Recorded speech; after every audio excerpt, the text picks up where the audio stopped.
harus disuruh agent kan sistemnya calling visa lah gitu. Nah itu tuh saya tuh disuruh agent suruh berangkat aja, nanti dikasih mau dibantu sama agent saya gitu bilangnya. Padahal saya dari awal sudah ngomong saya lagi hamil gitu. Nah terus masih aja disuruh untuk terbang ke Hong Kong gitu, nanti katanya mau dibantu nanti setelah di Hong Kong gampang gitu kan. Nah setelah itu kan saya dikarantin terus masuk ke majikan 3 bulan. Nah di situ tuh saya tuh pendarahan sama keluar tuh bayinya di rumahnya majikan gitu. Oke, sebentar. Itu kejadiannya kapan? Jadi kamu pernah melahirkan di rumah majikan gitu? Lah kerja berapa lama? Masa kerja 3 bulan bayinya lahir kan? 3 bulan. Hah? Nah, itu hamil 5-6 bulan lah. Dulu. Hamil sampai 5-6 bulan sama agennya suruh masuk ke Hong Kong. Iya kan, kalau waktu di Indonya itu saya hamil mungkin 2 bulan atau 2 bulan kayaknya, 2 bulan 3 bulan lah gitu, mau 3 bulan gitu. Terus? Nah terus kan karena visanya sudah turun, agentku bilang udah nggak apa-apa, kamu berangkat aja ke Hong Kong, nanti saya bantu kamu di sini ada kok gitu. Pokoknya kamu siap-siap aja ke Hong Kong. Terus aku kan tanya, nanti kalau sampai di Hong Kong nanti di media ketahuan lah. Enggak, kamu nggak mikir kok, kamu dikarantin, habis karantin kamu masuk ke rumah majikan aja gitu. Jadi aku nurut kan. Aku nurut aja. Nah sampai di situ tuh saya kerja tuh lantai 3 kan, balik aku jobnya itu newborn baby. Nah waktu itu tuh di 1 bulannya saya sudah dapat gajian itu. Nah agen aku bilang, kamu bilang aja sama majikan kamu off day-nya jangan pas hari Sabtu atau Minggu, hari biasa aja gitu. Bilang aja kamu perutnya sakit, mau periksa ke dokter gitu. Nah aku ikutin. Nah itu terus dibawalah ke rumah sakit pemerintah yang di Taiwan. Terus aku di situ jelas banget udah hamil gitu.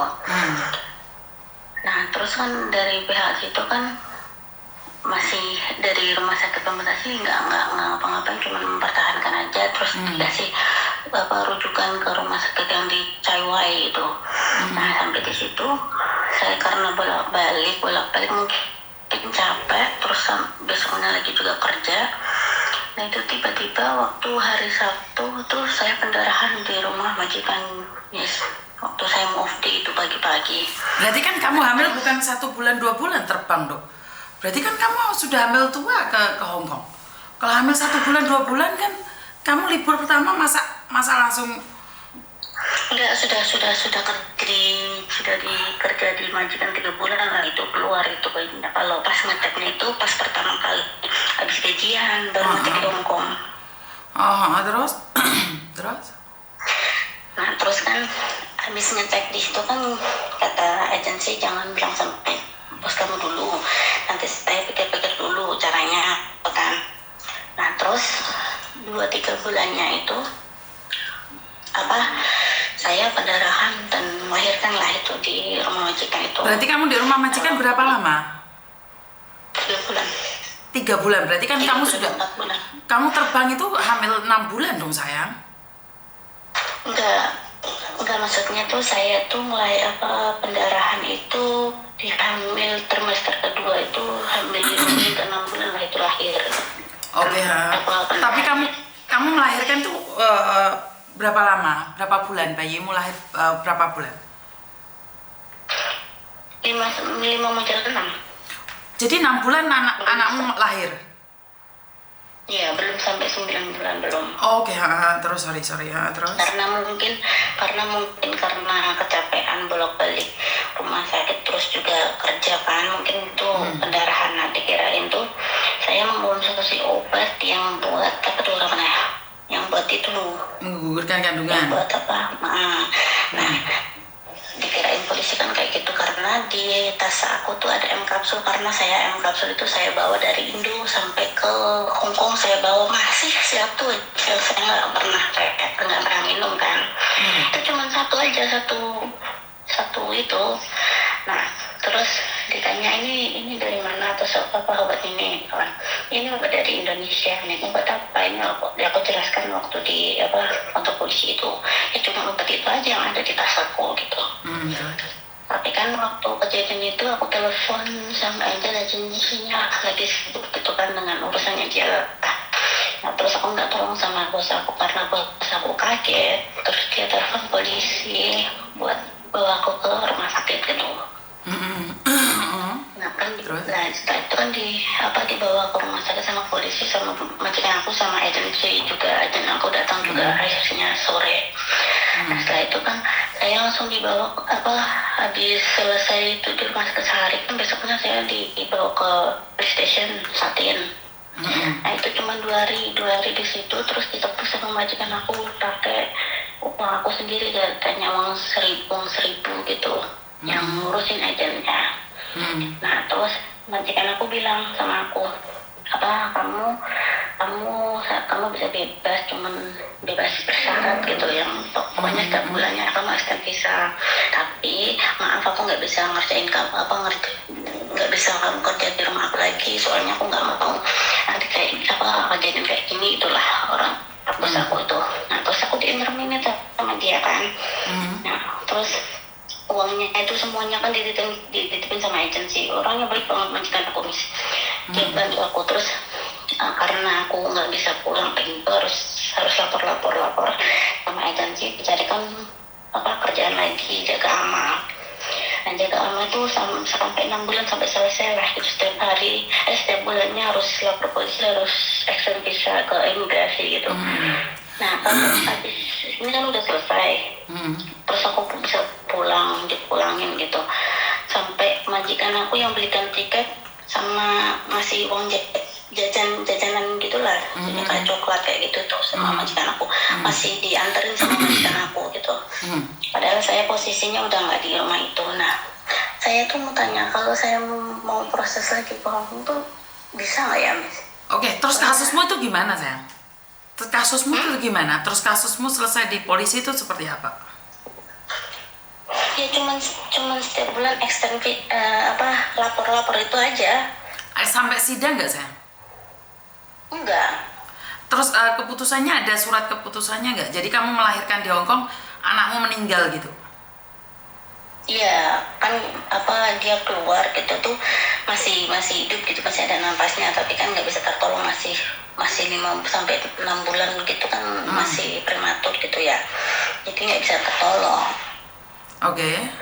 Nah kan kalau polisi sama majikan aku kirain saya ngasih obat atau apa sih, kayak gitulah, kayak menduga bahwa kamu menggugurkan kandungan gitu aja, lebih mudahnya, benar nggak? Iya karena kan ada M kapsul di tas aku. Memang M kapsul itu dari Indo saya bawa. Oke.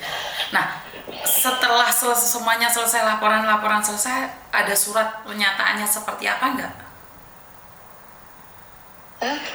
Ada, cuman Mr. Chuang itu, polisi itu bilang, kamu terakhir kali temuin saya ya di Satin, nanti HP kamu semuanya barang-barang kamu saya kembalikan, kamu bisa pulang. Terus saya tanya, sir, apa saya bisa kerja di sini? Of course. You go back after you apply again, then you can come in Hong Kong to working gitu. Tapi karena saya trauma kan, masih ada trauma gitu kan, saya 1 tahun lebih saya mulihin traumanya aku kan, karena baru kali ini kejadian kayak gitu kan, Miss, apalagi baru pertama kali juga di Hong Kong.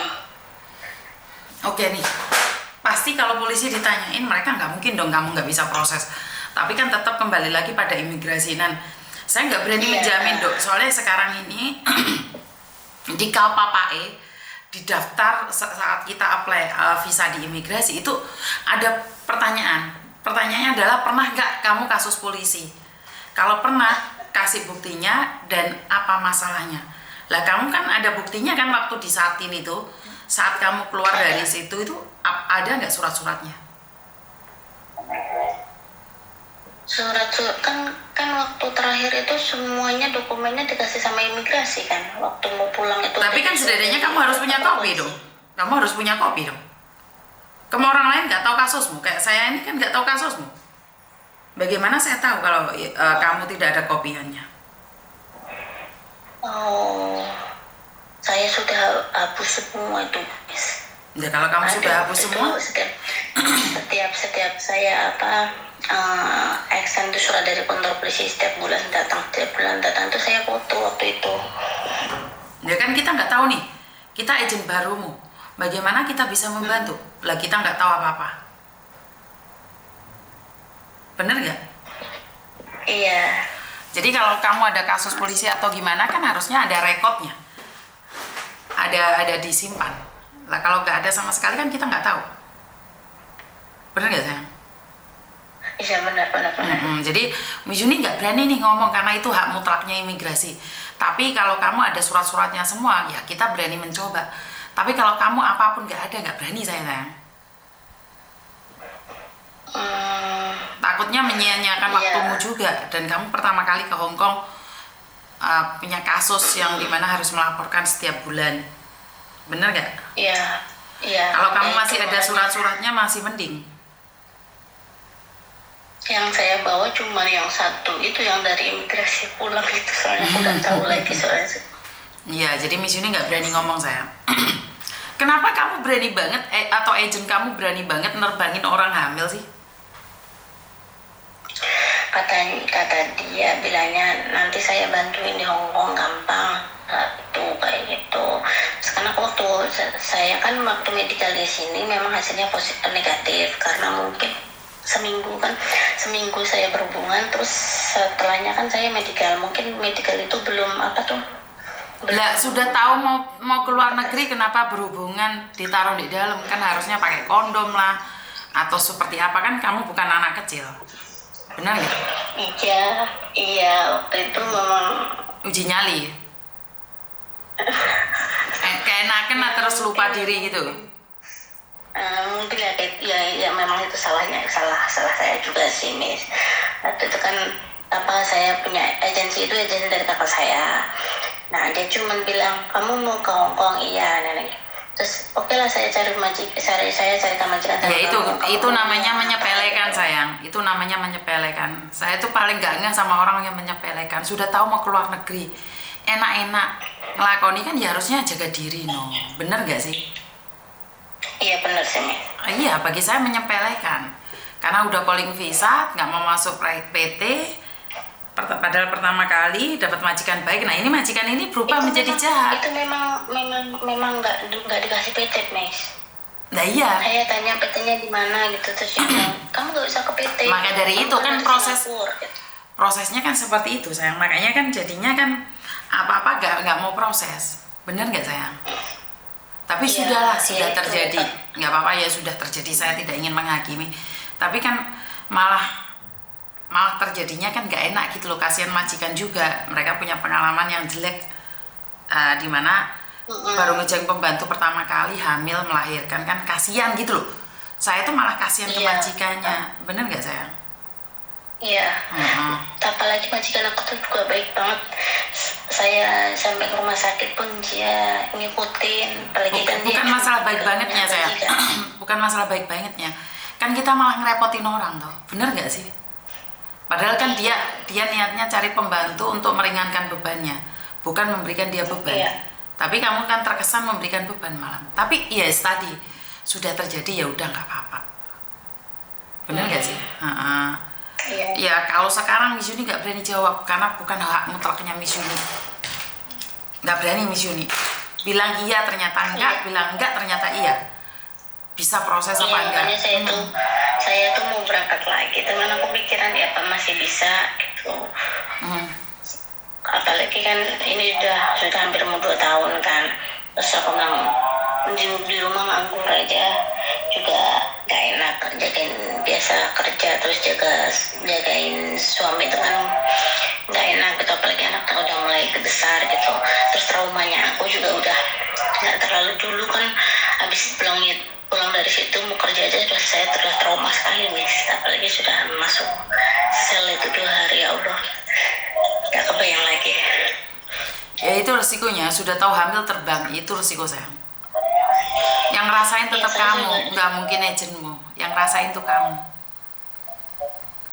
Benar nggak? Karena saya bilang saya bilang sama agent, aku bilang, gimana nih kalau saya hamil, masa bisa ke sana, apa saya pending aja dulu, habis saya melahirkan saya berangkat. Oh udah bisa dong, bisa, kamu sudah turun, gampang soal itu mah, kamu apa soal itu mah saya bisa bantu kamu, pokoknya kamu sampai aja dulu di Hong Kong baru saya pikirkan gitu.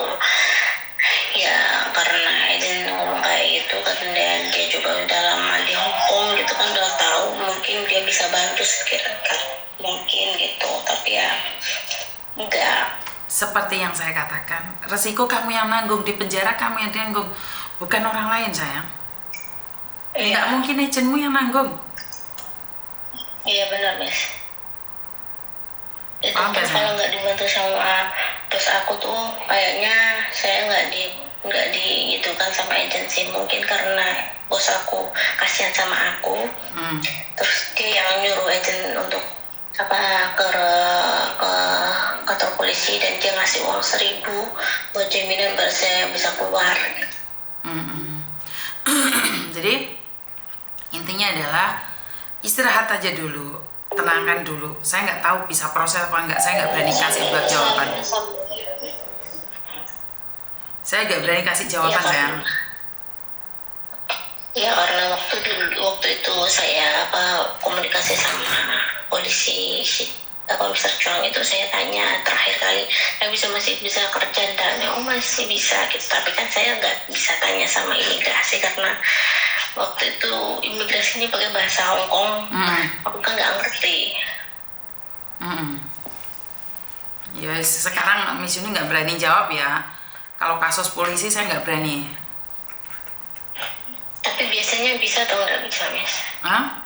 Saya nggak berani ngasih jawaban Mbak. Kalau kamu berani nyoba aja, tapi Miss Yuni pribadi nggak berani. Tapi mungkin orang lain berani, kamu tanyakan agent-agent lain. Tapi kalau Miss Yuni nggak berani saya. Apalagi kamu nggak ada rekodnya. Hasil keputusannya apa itu kamu nggak ada rekodnya. Kalau kamu ada rekodnya mungkin saya berani.